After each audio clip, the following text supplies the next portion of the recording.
Bien-aimés dans le Seigneur, Shalom. C'est toujours un plaisir d'être dans la présence du Seigneur, de proclamer la grandeur de ce Dieu, le Roi des rois, le Seigneur des seigneurs. Soyez richement bénis. Je vous transmets la paix véritable, la paix qui ne s'accompagne d'aucun chagrin. Nous n'avons cette paix qu'avec le Roi des rois, le Seigneur des seigneurs, lui l'incomparable, l'insondable, lui qui a reçu le nom au-dessus de tout nom, le nom par lequel tout genou fléchit, dans les cieux, sur la terre et sous la terre. Nous devons toujours louer ce Dieu, le glorifier, le rendre grâce parce qu'il est tellement merveilleux. Il s'est dépouillé de sa gloire pour prendre notre place à la croix de Golgotha. Il est tellement merveilleux, notre Dieu. Louons-le, adorons-le parce qu'il est digne. Alléluia. Oui, tous les anges louent sa sainteté. Oh Seigneur Jésus-Christ, tu es merveilleux. L'univers crie ta majesté, nul n'est comparable à toi, mon Dieu, mon roi. Oh, sois loué, sois glorifié, sois magnifié. Je chante ta gloire, ta puissance, force et louange à toi, le Roi des rois, le Seigneur des seigneurs, l'incomparable, l'incommensurable. Reçois encore ce jour mon offrande de louange et d'adoration avec les bien-aimés qui sont connectés avec moi. Alléluia, gloire à toi, Jésus. Qui est comme toi. Oui, les ténèbres ont reculé devant l'œuvre de la croix. Alléluia. Oh, gloire à toi, Jésus. Oui, devant l'œuvre de la croix, les ténèbres ont reculé. Oh, avec le tout est accompli, le voile du temple s'est déchiré. Oh, gloire à toi, Jésus, le Roi des rois, le Seigneur des seigneurs. Oh oui, Seigneur Jésus. Alléluia, alléluia, alléluia. Tous les anges louent sainteté, l'univers crie sa majesté, alléluia. Oh oui, alléluia, gloire à toi, Jésus, le Roi des rois, le Seigneur des seigneurs. Chantons gloire et puissance, force et louange à l'agneau, le Roi des rois, le Seigneur des seigneurs. Alléluia, reçois encore ce jour, oh mon Dieu, mon roi, une offrande de louange, une offrande d'adoration. Bien-aimé, toi qui es connecté avec moi en ce moment, dans ta maison, mets-toi en position d'adoration. Dispose ton cœur pour recevoir ta part ce jour. Pendant la louange et l'adoration, les chaînes tombent. C'est un moment que notre Dieu affectionne beaucoup. Oui, adorer, adorer Dieu. C'est comme si tu priais 2 ou 3 fois. Adore ton Dieu, mon bien-aimé. Adore ton Dieu. Il y en a quand ils sont en face des hommes de ce monde, les présidents, les rois, ils s'inclinent combien de fois devant le Roi des rois, le Seigneur des seigneurs, celui qui t'a créé, lui qui était au commencement. Oui, au commencement était la parole, et la parole était avec Dieu, et la parole était Dieu. Cette parole s'est faite chair, elle est venue parmi nous, elle a été avec nous. Cette parole n'est autre Jésus-Christ, le Roi des rois, le Seigneur des seigneurs. Oui, Jésus est Dieu, il est puissant, aucun autre Dieu n'est comparable à notre Dieu. Oui, le Seigneur Jésus-Christ, c'est lui-même Dieu. C'est lui-même Dieu. C'est lui qui était au commencement avec Dieu. La parole qui s'est faite chair, qui a été avec nous. Et cette parole est Dieu. Avec le tout est accompli. Elle est venue en nous au moyen du Saint-Esprit. Elle vit avec nous. C'est une grâce, une faveur imméritée. Comment ne pas louer ce Dieu? Comment ne pas l'adorer? Quand tu le reçois comme ton Seigneur et Sauveur, il vit en toi. Le Seigneur Jésus-Christ vit en toi. Tu es puissant, mon frère, tu es puissant, ma soeur, ne crains rien. Tu n'as crainte, tu dois avoir crainte de rien, que ce soit des sorciers, des satanistes, des marabouts, parce que celui qui est en toi, celui qui vit en toi est plus fort que tout, est plus fort que tout. Il suffit que tu marches dans une obéissance sans compromission, dans une vie de sanctification, tu verras la gloire de Dieu dans ta vie, quelle que soit. Elle dit, tout ce que vous demanderez en mon nom, croyez que vous l'avez déjà reçu, et vous le verrez s'accomplir. Le Seigneur Jésus-Christ ne ment pas, il est le même hier, aujourd'hui, éternellement. Ce qu'il a fait hier, il peut le faire aujourd'hui, dans ta vie. Il suffit de croire au moyen de la foi. La foi déplace les montagnes. La foi déplace les montagnes. Quand le Seigneur Jésus-Christ était sur cette terre, toutes les personnes qui guérissaient, il disait toujours que ta foi t'a sauvé. C'est au moyen de notre foi, la foi qui est une ferme assurance des choses qu'on espère, une démonstration de celles qu'on ne voit pas. C'est comme cela que nous pouvons voir la faveur et la gloire de Dieu dans notre vie. Oh Seigneur Jésus, que je veux encore te louer. Je veux encore magnifier ton nom. Je veux encore élever ton nom. Merci, oh Seigneur Jésus-Christ, d'avoir fait de moi un sacrificateur. Merci pour ce moment, pendant que je suis connecté avec mes bien-aimés. J'ai la foi, oh Seigneur Jésus-Christ, que tu agis puissamment maintenant, que tes anges sont en train de donner à chacun selon son cœur, désir, oh, toujours selon ton plan parfait. Oui, Seigneur Jésus-Christ, parce que toi, tu connais ce qui est bon pour nous. Oh, sois loué, mon Dieu, mon roi. Oh, sois glorifié.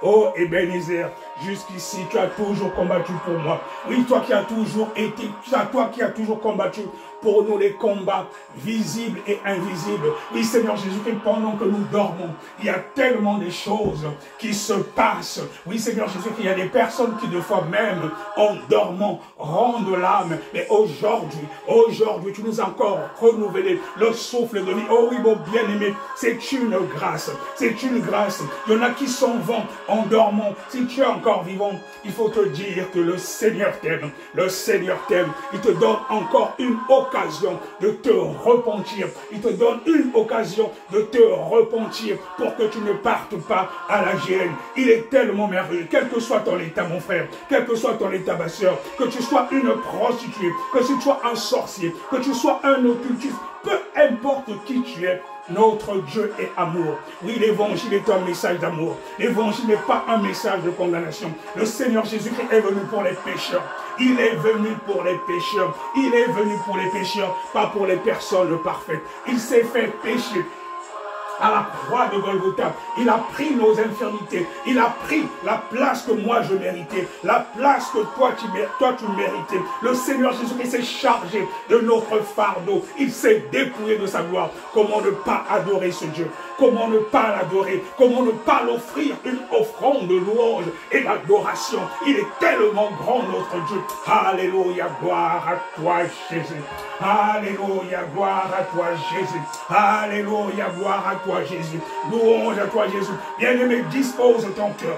Dispose ton cœur pour adorer le roi des rois, pour adorer le Seigneur des seigneurs. Il agit maintenant puissamment. Il agit maintenant puissamment parce qu'il siège au milieu de la louange et de l'adoration. Il regarde au cœur. Il regarde au cœur. Peu importe ton état, du moment que tu reçois cette parole avec foi, le Seigneur Jésus-Christ est là, car il siège au milieu de la louange et de l'adoration. Et là où 2 ou 3 sont réunis en son nom, il est là. Pendant que nous sommes connectés, le Seigneur Jésus-Christ le sait et les anges le savent. Il est là présent parce que nous sommes connectés pour le louer, pour l'adorer. Il y a la présence de Jésus maintenant en ce lieu. Il y a la présence de Jésus maintenant en ce lieu. Pense fortement à quelque chose. Demande à ton Dieu. Tu vas recevoir maintenant au moyen de la foi, parce que notre Dieu, il siège au milieu de la louange et de l'adoration.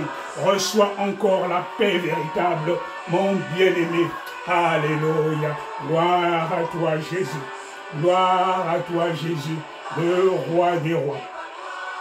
Le roi des rois, le Seigneur des seigneurs.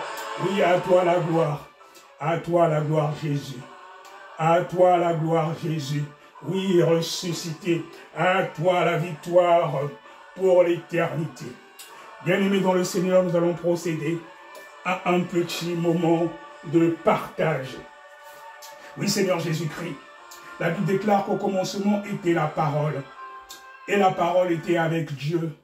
Et la parole était Dieu. Tu n'es autre que cette parole qui s'est faite chair, cette parole qui est venue sur cette terre, cette parole qui a été avec nous, qui a vécu avec nous, qui a enduré ce que nous endurons. Oui, Seigneur Jésus-Christ, aujourd'hui, tu intercèdes en notre faveur auprès du Père. Quand nous regardons à toi, oh Seigneur Jésus-Christ, avec foi, tu nous donnes ce dont notre cœur a besoin.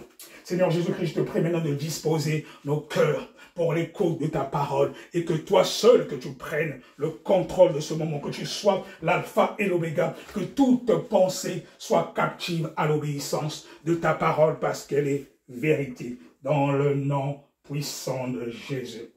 Amen, amen. Bien-aimés dans le Seigneur, encore que la paix du Christ Jésus-Christ soit avec toi, le roi des rois, le Seigneur des seigneurs. Nous allons partager la parole de Dieu, qui est la véritable nourriture. Parce que l'homme ne se nourrira pas seulement de pain, mais de toute parole. De toute parole, il ne se nourrira pas seulement de pain, mais aussi de la parole de Dieu. Nous nourrissons notre corps avec la nourriture charnelle, mais nous sommes corps, âme et esprit, et l'esprit se nourrit de la parole de Dieu. Quand nous méditons, quand nous lisons la parole de Dieu de façon continue, c'est comme cela que nous nourrissons l'esprit. Et avec la prière, cela fait de nous des hommes puissants, parce que Christ Jésus vit en nous. Alors nous allons prendre nos Bibles, mon bien-aimé dans le Seigneur. Nous allons prendre nos Bibles et nous allons lire dans Éphésiens, au chapitre 4, les versets 26 à 27. Éphésiens, chapitre 4, les versets 26 à 27. Je vous laisse le temps d'ouvrir aussi, de le trouver dans vos Bibles. Éphésiens, chapitre 4, les versets 26 à 27. Nous lisons au nom du Seigneur Jésus-Christ, le roi des rois, l'incommensurable. Si vous vous mettez en colère, ne péchez point. Que le soleil ne se couche pas sur votre colère. Et ne donnez pas accès au diable. Je reprends. Si vous vous mettez en colère, ne péchez point. Que le soleil ne se couche pas sur votre colère. Et verset 27, et ne donnez pas accès au diable. Amen. Alors, bien aimé dans le Seigneur, ma thématique de ce jour, c'est la colère, une arme efficace pour déstabiliser les chrétiens. La colère, une arme efficace pour déstabiliser les chrétiens. C'est-à-dire que c'est une arme efficace dont se sert le diable pour déstabiliser les chrétiens. Le Seigneur Jésus-Christ, quand il est venu sur cette terre, il a dit que le plus grand commandement, c'est d'aimer son prochain comme soi-même. Pourquoi? Parce que tout simplement, notre Dieu est amour. Dieu est amour. Et quand on est amour, on ne peut être en colère, surtout une colère malsaine. Parce que la colère est une arme efficace dont se sert le diable pour déstabiliser les chrétiens. Un véritable chrétien ne peut pas être tout le temps en colère. Parce que la colère, elle est du diable. Et il se sert de cette arme pour déstabiliser beaucoup d'enfants de Dieu. Alors, nous allons lire la définition de la colère selon le Larousse. Que dit le Larousse de la colère? Selon le dictionnaire Larousse, le terme colère est défini comme un état affectif, violent et passager, résultant du sentiment d'une agression, d'un désagrément, traduisant un vif mécontentement et accompagné de réactions brutales. Ça, c'est la définition de la colère selon le Larousse. Voilà, la définition de la colère selon le Larousse. Le Larousse dit que c'est un état affectif violent et passager, résultant du sentiment d'une agression, d'un désagrément, traduisant un vif mécontentement et accompagné de réactions brutales. Alors, je vais commencer par le premier point. Selon la définition du Larousse, il dit que c'est un état affectif violent et passager. Un état affectif violent et passager. Donc, nous pouvons symboliser cela, donc la première définition, comme étant une colère saine. Parce que le Larousse commence par dire que la colère, voilà, est définie comme étant un état affectif, violent et passager. Donc, quelque chose de violent et passager, on peut dire que dans ce cas, c'est une colère saine. un peu la colère qu'exprime un père vis-à-vis, par exemple, de son enfant. Un père qui a dit à son enfant de faire quelque chose, de faire une chose, et quand il constate que l'enfant est désobéissant, l'enfant n'obéit pas, le papa peut avoir une colère saine et mettre une gifle par rapport sur l'enfant, par exemple. Voilà. C'est-à-dire que, tel qu'on a dit que c'était un état affectif violent et passager. Il s'est rendu compte que l'enfant a fait quelque chose de désagréable qu'il n'approuve pas. Quand c'est une colère saine, en tant que père, il peut gifler l'enfant, il peut le frapper, mais il faut que ce soit passager. Un état affectif violent, mais passager. Ça, c'est une colère saine. Mais il ne faut pas faire en sorte que ce ne soit pas passager, que ça dure dans le temps. Parce que les parents qui frappent les enfants en prononçant par la suite des paroles désagréables du genre toi tu es bête, tu es idiot, tu auras un avenir sombre, tu ne vas pas réussir. Non, là la colère elle n'est plus saine. Là ce n'est plus un état affectif violent et passager. Là c'est quelque chose qui dure dans le temps, d'autant plus que les paroles que nous prononçons ont un effet. Voilà. De même que nos parents ont été pour nous, ou sont pour nous, nos dieux sur cette terre, c'est-à-dire qu'après Dieu, ce sont nos parents, et nous, pareil, vis-à-vis de nos enfants, il faut faire attention à ce que nous prononçons. Si tu dis souvent à ton fils ou à ta fille, tu es bête, tu seras bête, tu ne feras rien de bon dans ta vie, tu le dis en plus en état de colère, il y a des esprits qui sont là, parce qu'il faut, nous devons savoir que nous sommes corps, âme et esprit. Et ce que nous faisons dans ce monde, que ce soit même au niveau des combats, quand nous dormons, le spirituel prime sur le réel. C'est-à-dire, quand vous dites certaines paroles, il y a des esprits qui sont là autour de nous, et il y a des esprits bienveillants et des esprits malveillants. Ils enregistrent et ils vont faire en sorte que cela se matérialise. Donc, il faut faire très attention à ce que nous prononçons. Raison pour laquelle il est très important pour les enfants de Dieu de prononcer des paroles de bénédiction et non de malédiction, surtout vis-à-vis de nos enfants. Parce que ce que nous prononçons, surtout vis-à-vis des enfants, cela peut avoir un effet. Tu dis à un enfant, tu es bête, tu ne feras rien de bon dans ta vie, cela risque de s'accomplir. Donc, mon bien-aimé, toi qui es un père, toi qui es une maman, fais attention à ce que tu prononces vis-à-vis de tes enfants. Il faut bénir les enfants, il ne faut pas prononcer des paroles désagréables, surtout quand tu es en colère. Je vous en supplie, mes bien-aimés, vous qui êtes parents, ne prononcez pas des paroles désagréables sur vos enfants, surtout quand vous êtes en colère. Donc nous avons vu que, selon la définition du dictionnaire, concernant la colère, voilà, est défini comme un état affectif violent et passager résultant du sentiment d'une agression, d'un désagrément traduisant un vif mécontentement et accompagné de réactions brutales. Et là, j'ai commencé par la première définition en parlant d'un état affectif violent et passager, en parlant de la colère d'un père vis-à-vis de ses enfants, par exemple. Et là, j'ai parlé d'une colère saine. Alors, toujours en parlant de colère saine,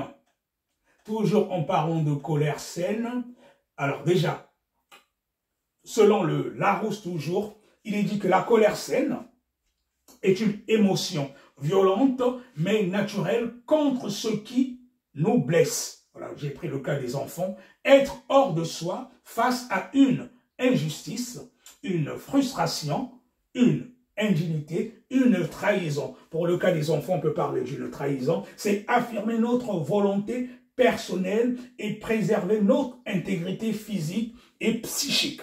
C'est-à-dire que on préserve notre intégrité physique et psychique, mais en même temps, on fait comprendre à l'enfant qu'on n'est pas content, mais sans pour autant pécher ou prononcer des paroles qui peuvent être des malédictions. L'on peut prendre le cas de Jésus dans le temple, et ça nous lisons cela dans Jean 2, les versets 13 à 25, toujours en parlant d'une colère saine, avec les marchands du temple. Voilà, quand Jésus s'est énervé, il a chassé les marchands du temple. Et quand nous lisons au niveau du livre de Jean au chapitre 2, les versets 13 à 25, et il y a une partie où il dit à ceux qui vendaient les colombes, ôtez ces choses d'ici, ne faites pas de la maison de mon Père une maison de commerce. Donc Jésus, il a tout jeté, il a tout balancé, il était en colère parce qu'il a vu que les gens ont transformé la maison de son Père en une maison de commerce. Mais cela n'était qu'une préfiguration de l'ombre, qu'il n'était que l'ombre des choses à venir. Parce que Jésus s'est énervé dans le temple. Pareil, aujourd'hui, notre corps est le temple du Saint-Esprit. Et quand nous recevons Jésus comme notre Seigneur et Sauveur personnel, les ténèbres ne peuvent cohabiter avec la lumière. C'est en ce sens que Jésus, il a chassé les marchands du temple en disant, ne faites pas de la maison de mon Père, voilà, une maison de commerce ou, je sais pas, une cabane des voleurs. Il y a selon plusieurs traductions. Donc, il les a chassés, mais c'est une colère saine. C'est une colère saine. Jésus n'a pas péché. Parce que là, en parlant de la définition de la colère, nous avons dit qu'elle peut être affective, le cas d'une colère saine, mais on peut avoir justement cette colère juste parce qu'on a constaté qu'il y a une trahison ou bien quelque chose de passager, mais sans pour autant que nous puissions pécher. Quand nous lisons, nous revenons au verset du départ dans Éphésiens chapitre 4, les versets 26 à 27, il est dit, si vous vous mettez en colère, ne péchez pas. Que le soleil ne se couche pas sur votre colère et ne laissez aucune place au diable. Donc, pour l'instant, j'ai parlé d'une colère saine, en prenant l'exemple d'un père vis-à-vis des enfants ou de ses enfants. On a pris l'exemple de Jésus qui a chassé les marchands du temple. Il les a chassés par une colère saine qui en réalité n'est pas une colère comme certains le disent de fois. Oui, bon, Jésus s'était énervé devant les marchands du temple. Nous avons aussi le droit de s'énerver. Non, du tout. Jésus ne s'était pas énervé. C'était une forme de colère saine parce qu'il avait vu comme une trahison, les gens transformaient la maison de son père en une cabane des voleurs où les gens faisaient plutôt le commerce. Là, c'est une colère saine, c'est pas une colère malsaine qui donne accès au diable. Éphésiens 4, 26, 27 dit que le soleil ne se couche pas sur votre colère et ne laissez aucune place au diable. Si vous vous mettez en colère, ne péchez pas. Que le soleil ne se couche pas sur votre colère et ne laissez aucune place au diable. En gros, dans la nouvelle alliance, on nous dit, vu que nous avons le fruit de l'esprit, on dit que si nous nous mettons en colère, il ne faut pas pécher. Comme Jésus. Jésus s'est mis en colère, mais il n'a pas péché. Et on nous dit en tant que chrétiens, comme nous sommes, comme Christ, que le soleil ne se couche pas sur votre colère et ne laissez aucune place au diable. Cela signifie que notre colère doit être saine. La colère doit être saine. Nous ne devons pas pécher quand nous nous mettons en colère. Pour que ce soit quelque chose de passager. Comme nous avons vu dans la définition du Larousse. Ça doit être quelque chose de passager. Un état affectif violent est passager. Mais il ne faut pas que ce soit quelque chose qui dure dans le temps. Parce que dans la seconde partie de la définition, on dit un état passager est violent. Un état affectif violent et passager résultant du sentiment d'une agression, d'un désagrément traduisant un vif mécontentement et accompagné de réactions brutales. C'est la deuxième partie qui n'est pas bonne. Quand elle est accompagnée de réactions brutales, c'est à ce moment que survient le péché. Quand c'est une colère saine, il n'y a pas de péché.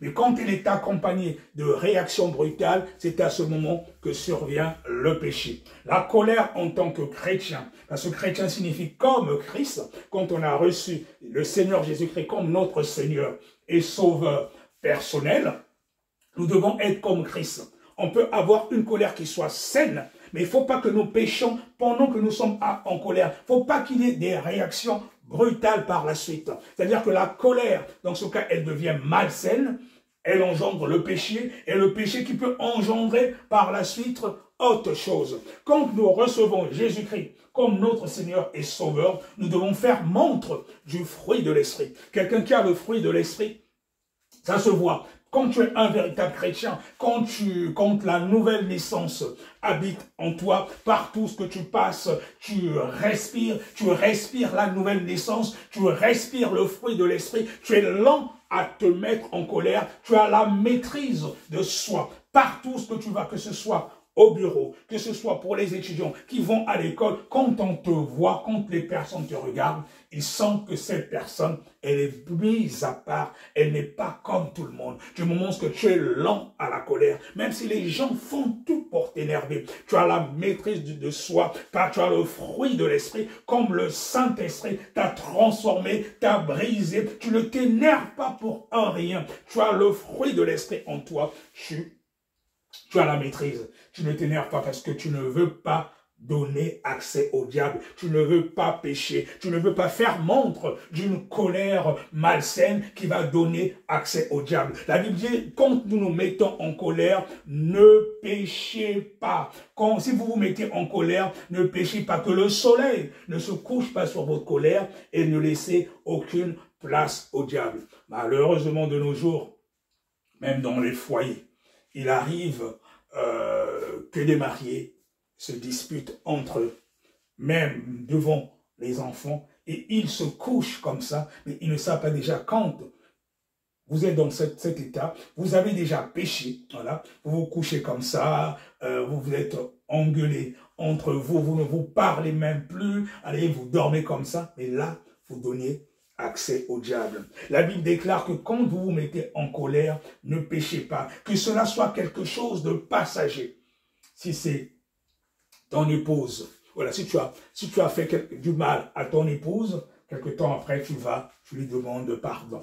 Vice versa, si c'est toi, la femme qui a fait quelque chose de mauvais à ton mari, demande-lui pardon. Et le plus souvent, quand vous avez une vie de prière, vous priez en couple le soir avant de dormir avec les enfants, c'est très important pour éviter justement de donner accès au diable. Quel que soit cet corps avec la nature adamique, elle est plus ou moins vouée au péché. Tous ont péché, mais par la grâce, par le sacrifice de Jésus-Christ à la croix, au moyen de son sang, nous sommes justifiés. Quand nous faisons quelque chose de mal, demandons pardon à notre Dieu et son sang, le sang de Jésus-Christ, nous justifie et nous redevenons parfaits, purs devant lui et nos prières peuvent monter. Parce que quand nous péchons, mais le péché met une barrière entre nous et notre Dieu. Voilà, on dit quand vous vous mettez en colère, ne péchez pas. Tu te mets en colère, tu vas dormir en colère, même si tu pries avant de dormir, mon frère, ma soeur, si tu as l'habitude de le faire, c'est une perte de temps. Du moment que tu es en colère, Dieu n'est pas là. Tu fais ta prière, la prière ne monte pas. La prière ne monte pas parce que quand tu pries et quand tu es en colère et que tu pêches, là tu as donné accès au diable. Or, le péché crée déjà la séparation entre nous et notre Dieu. Nous regardons dans Ésaïe 59, les versets 1 et 2. Ésaïe 59, les versets 1 et 2. Voilà, je ne sais pas si j'ai cela sur mon ordinateur pour ne pas fouiller dans la Bible. Voilà, Ésaïe 59, les versets 1 et 2, il est dit non. La main de l'Éternel n'est pas trop courte pour sauver, ni son oreille trop dure pour entendre. Mais ce sont vos crimes qui mettent une séparation entre vous et votre Dieu. Ce sont vos péchés qui vous cachent sa face et l'empêchent de vous écouter. Quelqu'un de vraiment bon ne peut approuver le mal à aucune manière. C'est-à-dire que, un peu plus loin, on a dit, quand vous vous mettez en colère, ne péchez pas. C'est-à-dire, tu te mets en colère, tu pêches, et le péché, c'est déjà une séparation entre nous et Dieu. Tu dis que ton corps est le temple du Saint-Esprit. Christ et Jésus vit en toi, au moyen du Saint-Esprit. Quand tu te mets en colère, c'est-à-dire que le Saint-Esprit qui est en toi, il est attristé. il ne peut plus rester là. Il s'écarte un moment parce qu'il ne peut pas rester dans un état où il y a le péché. Et quand il y a le péché qui est là, maintenant, si le Saint-Esprit est affaibli, il s'attriste, il s'éloigne de toi, ou l'ange qui était avec toi s'éloigne parce qu'il ne peut pas demeurer dans un endroit qui ne lui ressemble pas. Il s'en va, et quand il s'en va, mais après ce sont les démons qui prennent place. Mon bien-aimé, mon frère, ma soeur, il faut faire attention. Il faut faire attention. Quand vous vous mettez en colère, ne péchez pas. Que ce soit une colère saine, pas une colère malsaine qui va donner accès au diable. En tant que chrétien, nous devons faire montre du fruit de l'esprit. Et quand on a la nouvelle naissance, cela se voit partout dans notre entourage. Et quand on a la nouvelle naissance, on doit faire montre du fruit de l'esprit, comme il est dit dans Galates 5, le chapitre 5, le verset 22. Mais le fruit de l'esprit est amour, joie, paix, patience, bonté, bienveillance, fidélité, douceur, maîtrise de soi. En d'autres termes, le fruit de l'esprit n'est rien d'autre que le caractère de Christ, un caractère qui révèle qui est Jésus. Alléluia. Quand on est chrétien, mon frère, ma soeur, on est comme Christ. Ça veut dire qu'on est revêtu du caractère de Christ. Voilà. Beaucoup disent, vit en moi, il chante. Il vit en moi, il vit en moi, il vit en moi, ou brûle en moi, brûle en moi. Mais le Saint-Esprit ne peut pas brûler en toi quand tu n'as pas le caractère de Christ.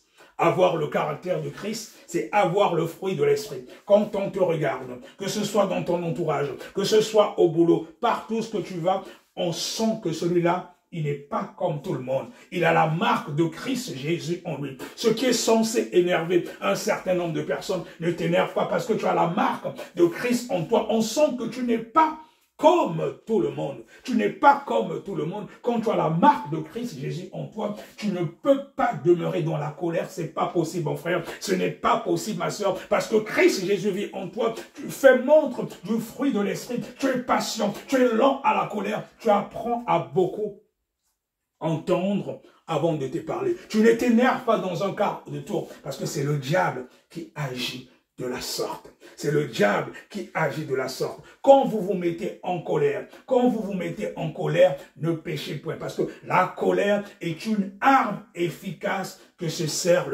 sert le diable pour déstabiliser les enfants de Dieu. Quand tu te mets en colère, tu pêches, le péché met une séparation entre toi et Dieu. Tu pries, mais tu dis, mais comment ça se fait que ça fait un moment que je prie? Mais je n'ai pas la solution. Tu as l'impression que tu pries pour rien. Tu jeûnes pendant des jours, des jeûnes de 21 jours, des jeûnes de 30 jours, 40, 50. Il y en a même qui, j'entends, qui font même jusqu'à des jeûnes de 70 jours. Mais du moment que tu es en colère, tu n'as pas encore résolu la situation avec ta femme, tu n'as pas encore résolu la situation avec ton mari, tu n'as pas encore résolu la situation avec ton proche, un ami, tu te mets à prier, tu perds ton temps. Parce que tu es dans un état de péché. Tu as encore gardé la rancune vis-à-vis de quelqu'un. Quelles que soient tes prières, ces prières ne montent pas. Ça ne traverse pas le premier ciel déjà. Ça ne traverse pas le deuxième ciel. Donc ça ne peut même pas arriver au troisième ciel. Là se trouve le trône de Dieu. Parce que le péché en toi met une séparation et empêche à ta prière d'arriver chez Dieu. Parce que là, dans ce cas, tu n'es pas juste. Parce que le péché vit en toi. Le péché habite en toi. Or, la Bible déclare que la prière du juste a une grande efficacité. Et quand tu demeures dans le péché empêche que Dieu puisse exaucer tes prières parce que là, il ne te reconnaît pas. Quand le péché est en toi, ce n'est plus le Saint-Esprit, ce sont maintenant les démons qui sont en toi. Et c'est pour cela que ta prière ne monte pas. Quand tu pêches, quand tu es en colère, mon frère, ma soeur, que cela reste une colère saine. Ne pêche pas et ne donne pas accès au diable. Là, c'est justement la seconde partie de ce verset. Voilà. La seconde partie de ce verset, on a dit, si vous vous mettez en colère, ne péchez pas. Là, j'ai développé le côté ne péchez pas, mais que le soleil ne se couche pas sur votre colère et ne laissez aucune place au diable. Quand tu pêches, mon frère, ma soeur, si tu ne te réponds pas, le péché reste en toi, il demeure en toi Et qu'est-ce qui se passe? Mais bon, comme j'ai dit, tu donnes accès aux démons. Ça veut dire que c'est comme une porte d'entrée maintenant. C'est une porte d'entrée et tu donnes accès au diable. Éphésiens, nous venons de lire la parole de Dieu dans Éphésiens 4. Il dit de ne pas pécher et de ne pas donner accès au diable. De ne pas donner accès au diable. Donc, en dehors du péché, voilà. Le premier point, on a dit que la colère malsaine entraînait le péché. Et la colère malsaine, non seulement qu'elle entraînait le péché, le second point, elle donne accès au diable. Et cela devient comme une porte d'entrée que peut se servir vos ennemis et même les sorciers. Vous remarquerez quand vous êtes en colère, mon frère, ma sœur, vous pouvez faire un certain nombre de choses. Et quand vous allez revenir dans votre état normal, vous allez dire, mais qu'est-ce que j'ai fait? Mais c'est le diable qui réagit à ce moment-là. C'est le diable qui réagit à ce moment-là. Vous faites des choses dont vous ne vous rendez même pas compte. Vous faites des choses dont vous ne vous rendez même pas compte. Et quand vous l'avez fait, vous dites, mais qu'est-ce que j'ai fait? Après, c'est déjà trop tard. Vous avez agi sur la colère. Il arrive même des fois que sur la colère, surtout dans les couples, on parle souvent des crimes passionnels. Un homme qui a été blessé ou une femme qui a été blessée, il arrive même que deux fois, parfois, certains tuent leur mari ou leur femme parce qu'ils ont été blessés. C'est la colère. La colère vient du diable.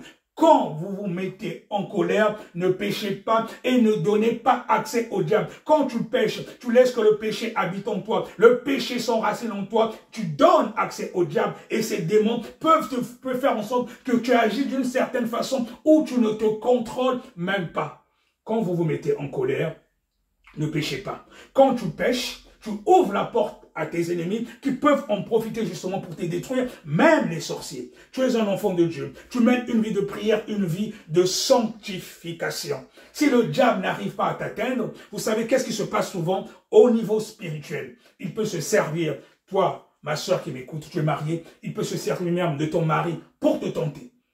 Toi, mon frère qui m'écoute, il peut se servir de ta femme pour te tenter. Il peut même se servir de tes enfants. Il voit, ah ben celui-là, il prie beaucoup, il jeûne, je n'ai rien à le reprocher. Mais comment je vais faire pour l'atteindre? Il peut passer même par ta femme, mon frère, qui va t'énerver. Elle va faire quelque chose qui va t'énerver dès que tu t'énerves. Et si tu pêches, ah là, le diable, il en profite. Et même un sorcier qui n'arrivait pas à t'atteindre au niveau spirituel, il va se servir justement de cette colère qui sera comme une porte d'entrée. Et c'est par cette colère qu'il va passer pour t'atteindre. C'est pour ça qu'il est important pour les enfants de Dieu de ne pas avoir une colère malsaine. La colère peut être saine, mais quand tu te mets en colère, ne pêche pas. Parce que quand tu pêches, tu donnes accès au diable. Même un sorcier qui ne parvenait pas à t'atteindre, il peut t'atteindre à ce moment-là. Mais heureusement pour nous que nous avons la grâce avec nous. Quand tu es en Christ, tu peux t'énerver. C'est pour ça qu'il y a certains enfants de Dieu de foi qui se disent, ah mais je prie, mais comment ça se fait que j'ai eu par exemple, il y a une flèche qui t'a atteint, tu es oppressé, voilà, tu es oppressé. Un sorcier a pu par exemple t'envoyer une flèche qui t'a peut-être fait mal, mais il ne peut pas avoir ton âme parce que tu es en Christ. Mais du moment que tu as laissé une porte à cause de la colère, il a réussi à t'atteindre un tout petit peu, mais il ne peut pas t'atteindre totalement parce que tu es en Christ Jésus. Mais quand tu as la maîtrise de soi, tu fais montre du fruit de l'esprit, tu te contrôles, tu fais attention à tout ce que tu fais, un sorcier ne peut rien te faire, même un occultiste. C'est pour ça qu'il est important, quand on est enfant de Dieu, de méditer la parole de Dieu de façon continue, que cette parole s'enracine en nous, que cela devienne quelque chose que nous expérimentons au quotidien, qu'elle vive en nous, que partout nous prions sans cesse, comme a dit Jésus, nous méditons cette parole de façon continue, nous serons des champions en Jésus, quel que soit ce que les gens veulent faire de toi dans le monde des ténèbres, vu que tu fais montre du fruit de l'esprit, le Saint-Esprit brûle en toi.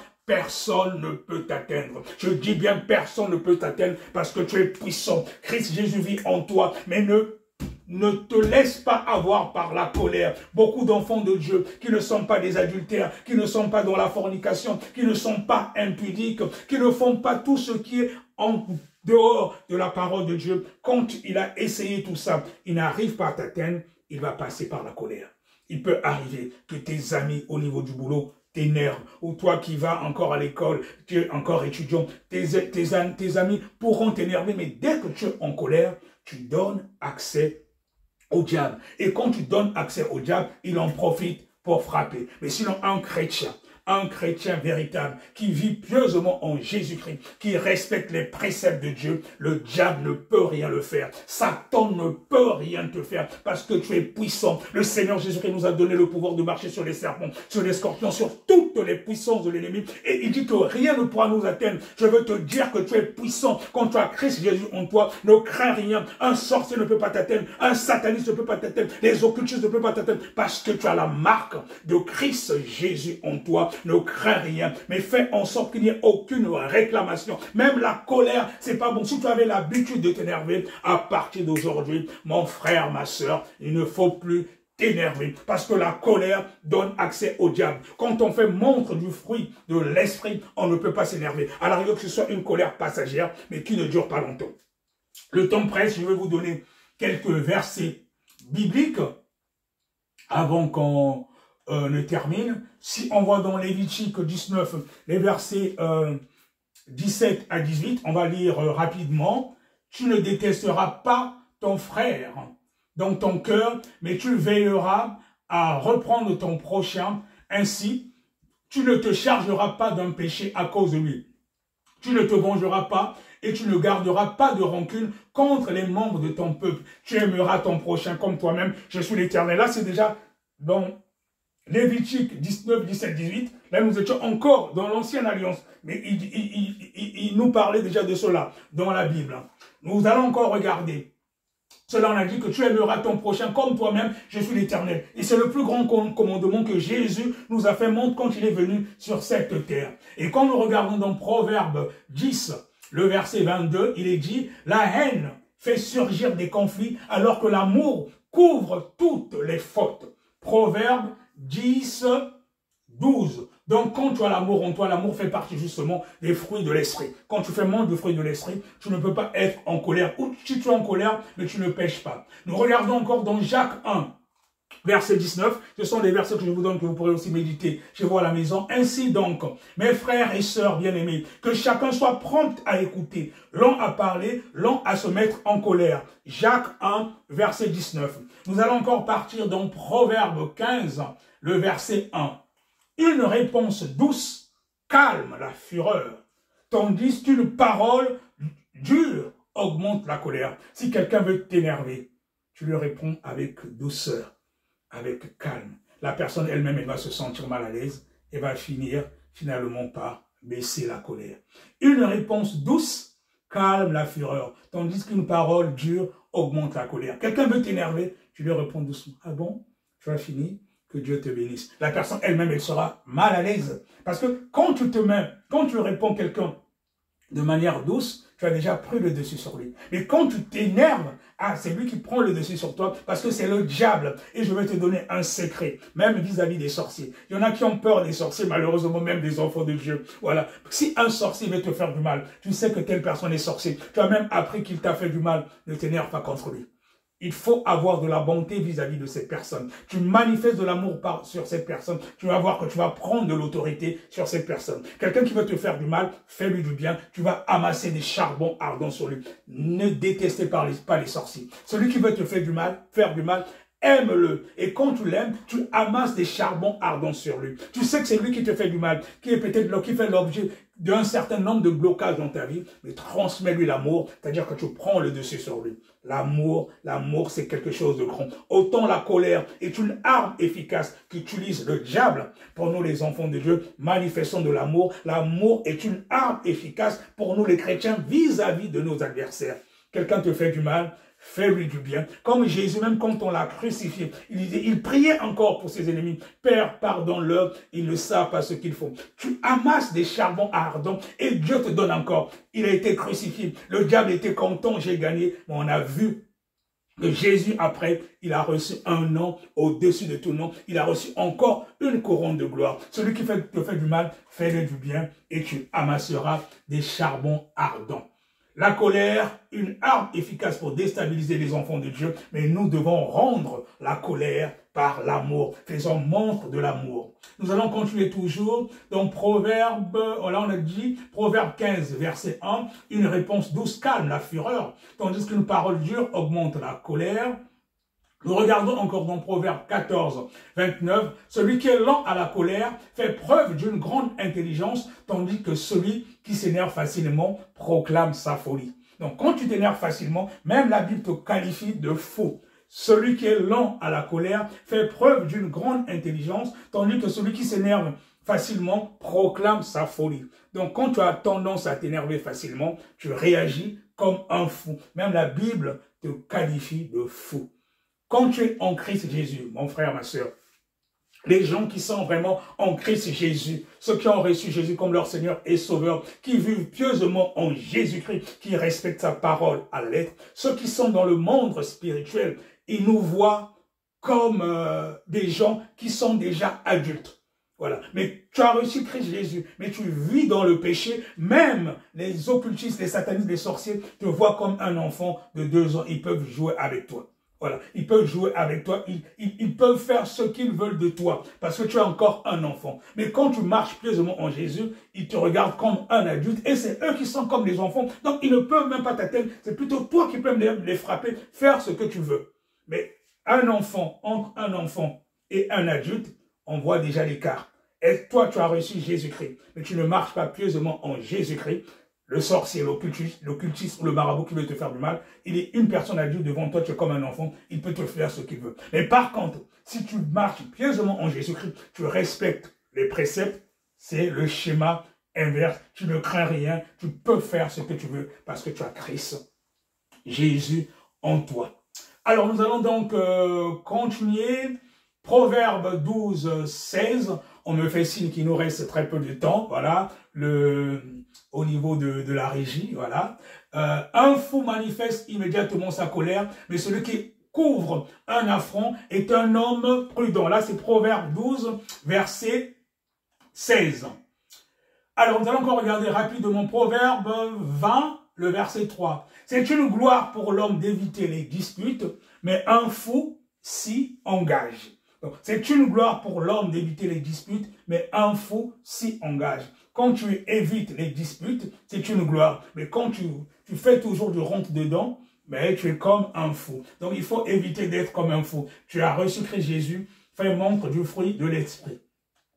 Alors nous allons regarder l'avant-dernier verset. Faites attention, frères et sœurs, qu'aucun de vous n'ait un cœur mauvais et incrédule qui le détourne du Dieu vivant. Là c'est Hébreux 3, 12. Et nous allons terminer par Jérémie 3, le verset 12. Reviens, infidèle, Israël, déclare l'Éternel. Je ne jeterai pas un regard sévère sur vous, car moi je suis fidèle, déclare l'Éternel. Je ne garderai pas ma colère pour toujours. Voilà. Donc je reprends. Reviens, infidèle Israël, déclare l'Éternel. Je ne jetterai pas un regard sévère sur vous, car moi je suis fidèle, déclare l'Éternel. Je ne garde pas ma colère pour toujours. Là c'est dans Jérémie 3, le verset 12. Si l'Éternel ne garde pas sa colère pour toujours, pourquoi toi, mon frère, ma soeur, toi qui dis que tu as reçu Christ Jésus, pourquoi tu as une colère malsaine que tu gardes pendant longtemps? Toi, tu es marié, tu vis avec ton mari, tu t'es énervé contre tout, tu ne lui parles même plus, et tu te dis, enfant de Dieu, tu vas tous les dimanches à l'église, mais tu perds ton temps, ta prière, Dieu ne l'entend pas. Vous qui m'écoutez, les couples, vous êtes tout le temps en train de vous disputer. Quand vous priez, tant que vous ne faites pas la paix, vos prières ne monte pas devant Dieu. Je vous conseille de faire la paix avant la prière, quelle que soit ta situation. Toi qui as même un problème avec un ami, tant que tu ne fais pas la paix, tu as encore la rancune en toi, tu as encore la haine, cela ne fait pas montre du fruit de l'esprit. Ça veut dire que tu n'as pas le fruit de l'esprit en toi, quels que soient tes jeûnes, quelles que soient tes prières. Tu te poses des questions, mais pourquoi les blocages dans ma vie? Je prie, les choses ne marchent pas. Mais c'est parce que tu as quelque chose en toi que tu as eu à faire qui empêche Dieu d'exaucer tes prières. Donc il faut te repentir sincèrement et c'est comme cela que tu verras la gloire de Dieu, mon frère, ma sœur, dans ta vie. Donc si tu avais des situations qui t'oppressaient, mon bien-aimé, si tu as des situations qui t'oppressent, qui t'empêchent de voir la gloire de Dieu, demande sincèrement pardon à Dieu. On va prier ensemble. Voilà, tu demandes pardon à Dieu afin que toutes les portes qui étaient fermées à cause de la colère, tu dis à Dieu maintenant que tu viens à lui. Tu le demandes sincèrement pardon. Tu dis, je reconnais que j'ai péché contre toi. J'ai fait du mal à mon bien-aimé. J'ai fait du mal à ma soeur. J'ai fait du mal à mon frère. J'ai fait du mal à mon épouse. J'ai fait du mal à mon épouse. Je demande sincèrement pardon. Je demande sincèrement pardon. Oh mon Dieu, mon roi, je prie. J'ai l'impression que je prie, mais c'est comme si je priais pour rien. Je vois que les portes sont toujours fermées. Je te demande sincèrement pardon. Je demande pardon. Oh, lave-moi par ton sang, Jésus. Lave-moi par ton sang, Jésus. Purifie-moi. Justifie-moi. Que le sang de Jésus-Christ puisse me laver. Tu demandes à Jésus de te laver, de te purifier. Qu'il te purifie. Qu'il te purifie. Demande sincèrement pardon. Actuellement, tu pries, tu es oppressé, tu es face à un certain nombre de blocages. Ça ne marche pas au niveau de l'emploi, ça ne marche pas au niveau de tes finances, tu sens des blocages, tu as peut-être une maladie incurable, va déjà faire la paix. Est-ce qu'il n'y a pas quelqu'un que tu as blessé? Est-ce qu'il n'y a pas quelqu'un que tu as blessé? Devant nous pensons au sorcier. Deux fois le sorcier c'est peut-être toi-même le sorcier de ta vie. C'est peut-être toi-même la sorcière de ta vie. Ma soeur, il y a peut-être quelque chose que tu as dû faire à quelqu'un. Tu as peut-être pris l'argent de quelqu'un que tu n'as pas remboursé. Surtout vous, les sœurs, souvent peut-être que tu n'étais pas marié. Tu as pris l'argent d'autrui, tu as blessé quelqu'un, tu lui as promis le mariage, mais tu t'es pas marié avec lui. Est-ce que tu as demandé pardon à cette personne? Va déjà faire la paix avec cette personne et tu viens à Dieu. Tu demandes aussi pardon et tu verras qu'il y a peut-être un blocage à cause d'une situation que tu as eu à faire. Tu as peut-être blessé quelqu'un. Tu as peut-être blessé quelqu'un. Et la personne est en colère. La colère met une barrière entre nous et Dieu. Et la colère, on dit de ne pas pécher quand nous nous mettons en colère. Donc, si tu n'as pas fait la paix avec quelqu'un, que tu as fait du mal, ça ne sert à rien d'aller t'agenouiller devant Dieu parce que la prière ne va pas monter. C'est peut-être cela l'objet de tes blocages. C'est peut-être cela l'objet de tes blocages. Je veux prier maintenant. Tu demandes sincèrement pardon à Dieu. Tu demandes sincèrement pardon à Dieu. Tu te réponds. Mais après cela, après cette prière, je t'en supplie, va voir la personne que tu as fait mal. Va voir la personne que tu as fait mal. Même si tu demandes pardon à Dieu, le pardon sera effectif. Tu as demandé à Dieu, mais n'oublie pas d'aller voir la personne que tu as oppressée. Ne garde pas rancune à quelqu'un. Fais la paix déjà entre toi. Fais la paix entre toi. Fais la paix. La Bible déclare que sans la paix ni la sanctification avec tous, personne ne verra le Seigneur. En tant qu'enfant de Dieu, nous devons faire montre du fruit de l'Esprit partout. Partout que nous allons. Partout que nous allons, on doit sentir que nous sommes à part. Alors maintenant je vais prier. Mets la main sur ta tête ou sur le cœur. Quelle que soit la situation qui t'oppresse. Quelle que soit la situation qui t'oppresse. Dans le nom puissant de Jésus. De par l'autorité qu'il m'a donnée. De marcher sur les serpents, sur les scorpions, sur toutes les puissances de l'ennemi. J'ordonne maintenant aux esprits méchants qui te terrassent. Quittez ce corps. Quelle que soit votre nature. Quelle que soit votre nature. Que ce soit un problème de maladie. Que ce soit un problème de maladie. Dans le nom puissant de Jésus-Christ de Nazareth, libérez le corps, libérez le corps, libérez le corps de mon frère, libérez le corps de ma soeur, au nom puissant de Jésus-Christ de Nazareth. Si c'est une situation de maladie, si c'est un blocage concernant les finances, au nom puissant de Jésus-Christ, car il m'a donné le pouvoir de chasser le démon. Il a donné ce pouvoir à tout chrétien. Il a dit à tous ceux qui auront cru en mon nom, je vous ai donné le pouvoir de chasser les démons, de marcher sur les scorpions. Je t'ordonne maintenant, toi, esprit, qui que tu sois, de quitter le corps de mon frère, de quitter le corps de ma soeur. Si elle a des problèmes d'enfantement, tu libères maintenant dans le nom puissant de Jésus. Si elle a des problèmes d'enfantement, tu libères. Si cela a une nature spirituelle, je t'ordonne de libérer dans le nom puissant de Jésus. Si c'est un problème de célibat, même si ce sont des liens de famille, le Seigneur Jésus-Christ nous a donné l'autorité pour chasser les démons, pour briser. Car nous n'avons pas à lutter contre la chair et le sang, mais contre les esprits méchants se trouvant dans les lieux célestes. Dans le nom puissant de Jésus-Christ de Nazareth, je brise maintenant ces liens de célibat, même si ce sont des liens de famille. Dans le nom puissant de Jésus, pas moi, mais Christ Jésus vivant en moi. Je brise les liens de célibat. Je brise les liens de célibat. Même si ce sont des liens de célibat, des familles, au nom puissant de Jésus. Toi qui reçois cette parole et cette prière avec foi. Reçois ta délivrance maintenant dans le nom puissant de Jésus.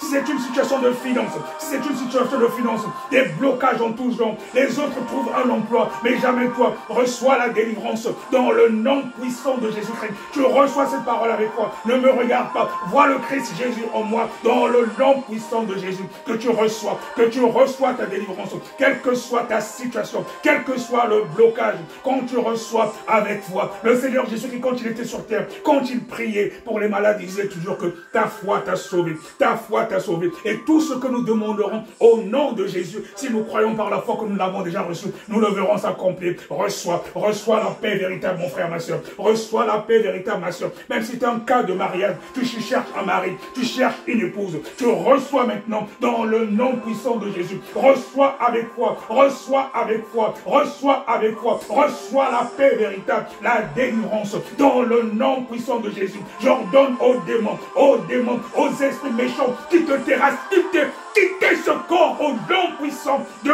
Jésus-Christ de Nazareth, car le nom de Jésus est au-dessus de tout nom. Tu n'as pas autorité, sur ce corps. Le corps est le temple du Saint-Esprit.